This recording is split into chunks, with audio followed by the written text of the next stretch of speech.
दोस्तों, हमारी आपकी आस्था पर, हमारे इष्ट देवताओं पर लांछन लगाना आज आम बात हो गई है। हमारे ही बीच के लोग भगवानों की जीवन यात्रा और उनके ग्रंथों में दी गई हजारों शिक्षाओं को छोड़कर कुछ न कुछ इधर उधर करके हमारी आपकी श्रद्धा को तार तार करने में लगे हैं। आज जब पूरा देश राममय है तो अब एक नया प्रोपेगेंडा हमारे बीच आया है कि श्री राम जी ने केवल 6 वर्षीय माँ सीता से शादी की थी और इससे ये साबित करने का प्रयास होता है कि हिंदू सनातन धर्म कितना मिसोजिनिस्टिक है, कि ये लोग एक ऐसे भगवान को पूजते हैं जिन्होंने 6 साल की एक बेचारी बालिका से शादी कर ली। नमस्ते दोस्तों, आप सभी का हाइपर क्वेस्ट के एपिसोड नंबर 73 में स्वागत है।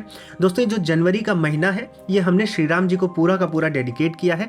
इस महीने ज्यादा से ज्यादा वीडियो हम श्री राम जी के अराउंड उनकी जीवन यात्रा पर और उनकी जो टीचिंग्स हैं उन पर लाने वाले हैं, क्योंकि अब से कुछ ही दिनों में हम सबके राजा श्री राम जी अपनी अयोध्या में विराजमान होने वाले हैं। और आज के एपिसोड में हम ये देखेंगे कि विवाह के समय श्री राम जी और सीता जी की आयु कितनी थी और क्या सच में श्री राम जी ने 6 साल की सीता जी से शादी की थी। तो दोस्तों, बिना किसी विलंब के आज के विश्लेषण को प्रारंभ करते हैं।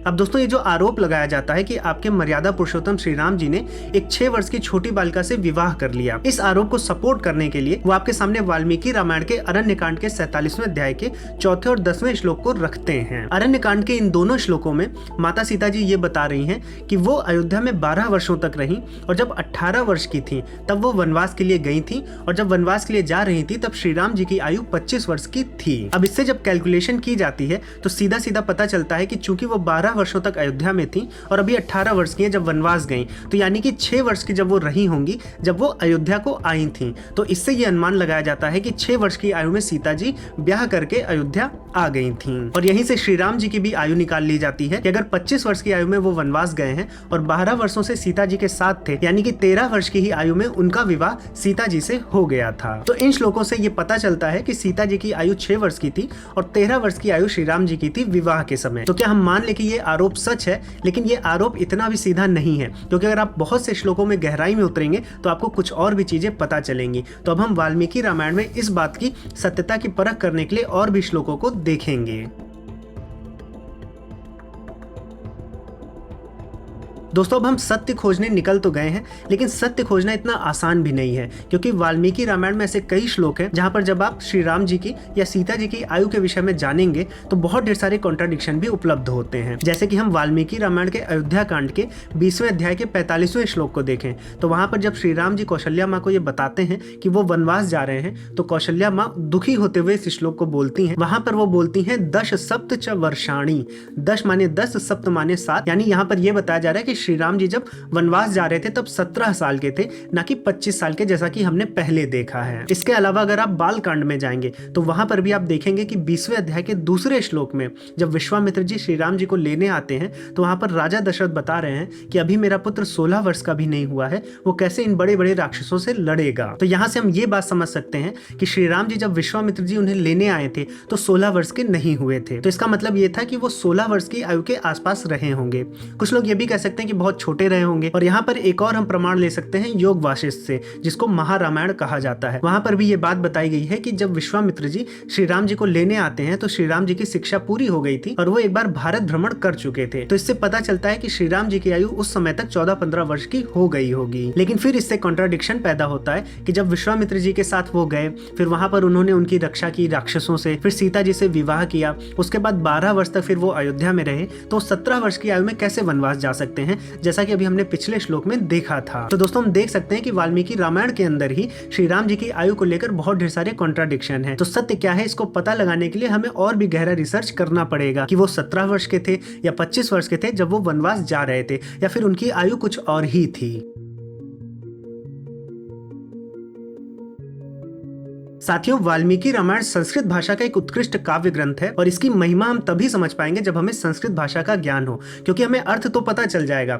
ट्रांसलेशंस बहुत ढेर सारे हैं, लगभग हर लैंग्वेजेस में अवेलेबल हैं, लेकिन वाल्मीकि जी की लेखनी में क्या शक्ति थी वो हमें जब संस्कृत भाषा का ज्ञान होता है तब हम उनकी रचनाओं की बारीकी समझ पाते हैं और फिर हम इस बात को समझ पाएंगे कि रामायण को आदि काव्य क्यों कहा जाता है। साथियों, अगर आपको संस्कृत भाषा सीखनी है तो हमारे शिक्षणम ऐप पर प्रत्येक शनिवार और रविवार को एक बहुत ही निपुण संस्कृताचार्य जी पढ़ा रहे हैं। सारी कक्षाएं रिकॉर्डेड है और आप जब भी इनरोल करेंगे आपको सभी कक्षाएं आजीवन काल के लिए उपलब्ध कराई जाती हैं। और जो भी आपके प्रश्न होते हैं उनके लिए आचार्य जी अलग से एक लाइव सेशन करते हैं और उसमें आपके सभी प्रश्नों का उत्तर देने का प्रयास करते हैं। दोस्तों, आचार्य जी स्वयं बेंगलोर के पेजावर मठ से 12 वर्षों तक गुरुकुल पद्धति से संस्कृत को पढ़े हैं और यहाँ पर दिल्ली में संस्कृत के प्रचार प्रसार में कार्यरत हैं और इसी संदर्भ में शिक्षणम से जुड़कर आप सभी को संस्कृत भाषा सिखा रहे हैं। साथ में शिक्षणम ऐप पर मैं भी सभी हिंदू दर्शनों को आपको पढ़ा रहा हूँ। साथियों, सभी कोर्सेज में फ्री डेमो वीडियोस दी गई हैं। आप वहां जाकर पहले वीडियोस देखकर चेक कर सकते हैं कि आपको कैसा पढ़ाया जा रहा है। अगर आपको पसंद आता है तो आप कोर्सेज में जरूर इनरोल करें। साथियों, शिक्षणम ऐप की लिंक नीचे डिस्क्रिप्शन और कमेंट सेक्शन में दी गई है, एक बार जरूर विजिट करें। संस्कृत भाषा सीखें क्योंकि संस्कृत से ही होगा। दोस्तों, अब आइए जानते हैं कि श्री राम जी की और सीता जी की आयु को लेकर, उनके विवाह के समय जो आयु थी उसको लेकर इतना मतभेद क्यों बना रहता है। तो दोस्तों, हम देख सकते हैं कि वाल्मीकि रामायण में श्री राम जी की और सीता जी की आयु को लेकर काफी कॉन्ट्राडिक्शन है, लेकिन ये कॉन्ट्राडिक्शन हमारी अज्ञानता की वजह से है। अगर हम चीजों को सही से देखेंगे तो सोल्यूशन भी इसी ग्रंथ में दिया गया है। दोस्तों, भारत की प्राचीन परंपरा में देखेंगे तो वहां पर एक द्विज का कॉन्सेप्ट था, यानी द्वितीय जन्म का एक संस्कार होता था जिसे उपनयन संस्कार भी कहते थे। यानी कि जब उपनयन संस्कार हो जाता था तब कोई व्यक्ति शिक्षा को आरंभ करता था और इसी को द्विज संस्कार कहते थे। यानी कि इसको ऐसा माना जाता था कि अब उसको गुरु के सानिध्य में एक दूसरा जन्म मिल गया है। और वेदों और उपनिषदों में द्विज को इस प्रकार से बताया गया है कि जैसे कोई चिड़िया अंडा तोड़ के बाहर आती है तो एक जन्म तो उसका अंडे में हुआ रहता है, लेकिन जब अंडा तोड़कर बाहर आती है, जब इस संसार में आती है, तब उसका दूसरा जन्म होता है। और इसी प्रकार से वैदिक सभ्यता में जब कोई व्यक्ति उपनयन संस्कार करवा लेता था और गुरु के साथ गुरुकुल में पढ़ने लगता था तो वो माना जाता था कि अब वो संसार में आया है और संसार की शिक्षा को ग्रहण करेगा, इसलिए उसको द्विज यानी द्वितीय जन्म भी बोला जाता था। अब यहाँ पर श्री राम जी क्षत्रिय थे तो हम देख सकते हैं कि मनुस्मृति में क्या बताया गया है। वहां पर बताया गया है कि क्षत्रियों के लिए 11वें वर्ष पर उपनयन संस्कार होता था। इसका अर्थ ये हुआ कि जब कौशल्या जी ने श्री राम जी के वनवास जाने की खबर सुनी थी और उनसे बोला था कि आप तो 17 वर्ष के ही हैं, कैसे वनवास जाएंगे, तो हो सकता है वो उनके द्विज जन्म की बात कर रही हूँ। क्यों हो सकता है, इसके लिए भी आगे 2 प्रूफ हमारे पास हैं। और अगर यहाँ पर कौशल्या जी द्विज जन्म की बात कर रही हैं तो हमें 17 वर्ष में 10 वर्ष और ऐड कर देना चाहिए। इसका अर्थ ये हुआ कि 27 वर्ष के श्री राम जी थे जब वो वनवास जा रहे थे। अब सबूत के तौर पर हमारे पास 2 प्रसंग हैं। पहला बालकांड के 50वें सर्ग का 18वां श्लोक, जहाँ पर विश्वामित्र जी श्री राम जी को और लक्ष्मण जी को राजा जनक के पास ले जाते हैं और जब राजा जनक इन दोनों राजकुमारों के बारे में पूछते हैं तो वहां पर विश्वामित्र जी कहते हैं समुपस्थित यौवनौ, यानी कि श्री राम जी और लक्ष्मण जी अपनी युवावस्था में राजा जनक के यहाँ पधारे थे। इसके अलावा एक दूसरा प्रसंग है जो अयोध्या कांड के 118वें अध्याय के 34वें श्लोक में देखने को मिलता है, जहाँ पर माता सीता ने अपने लिए